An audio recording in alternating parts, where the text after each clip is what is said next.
Sahabat setia Gowor yang dikasihi Tuhan, Shalom. Hari ini adalah Kamis 6 November 2025. Kita hari ini akan bersama-sama merenungkan firman Tuhan yang diambil dari Injil Lukas 15 ayat 1 sampai dengan 10. Kita siapkan hati kita. Haleluya, haleluya, haleluya. Datanglah kepadaku semua yang letih lesu dan berbeban berat. Aku akan memberikan kelegaan kepada kalian. Haleluya, haleluya, haleluya. Tuhan bersamamu dan bersama rohmu. Inilah Injil suci menurut Lukas, dimuliakanlah Tuhan. Para pemungut cukai dan orang-orang berdosa biasa datang kepada Yesus untuk mendengarkan Dia.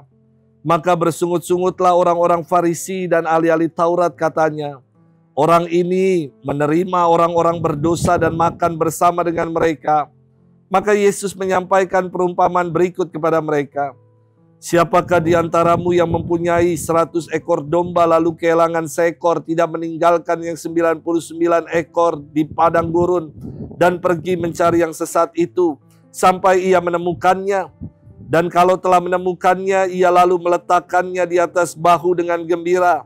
Setibanya di rumah, ia memanggil sahabat-sahabat dan tetangga-tetangganya, serta berkata, bersukacitalah bersama aku, sebab dombaku yang hilang telah kutemukan.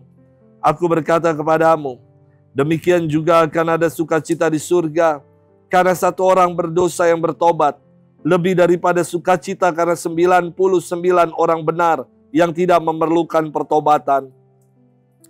Atau wanita manakah yang mempunyai 10 dirham, lalu kehilangan satu di antaranya, tidak menyalakan pelita dan menyapu rumah serta mencarinya dengan cermat sampai ia menemukannya.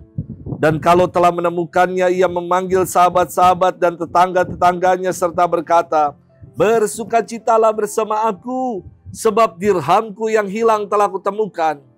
Aku berkata kepadamu, demikian juga akan ada sukacita pada malaikat Allah karena satu orang berdosa yang bertobat.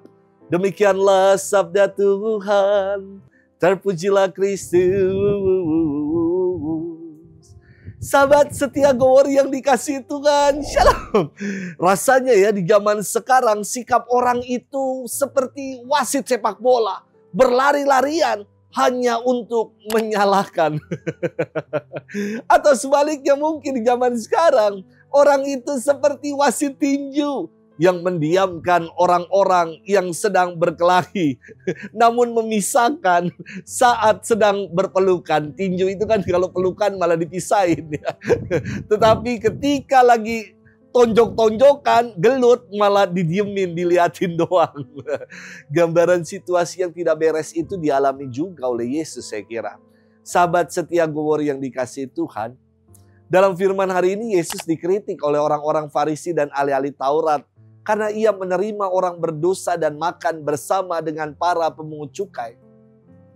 Namun Yesus tidak melawan kritikan mereka.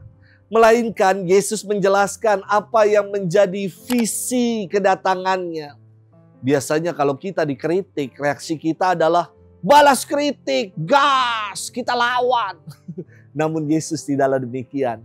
Ia menegaskan visi kedatangannya adalah untuk menyelamatkan dan untuk mencari dan menemukan yang hilang. Yesus memberikan perumpamaan tentang domba dan dirham yang hilang.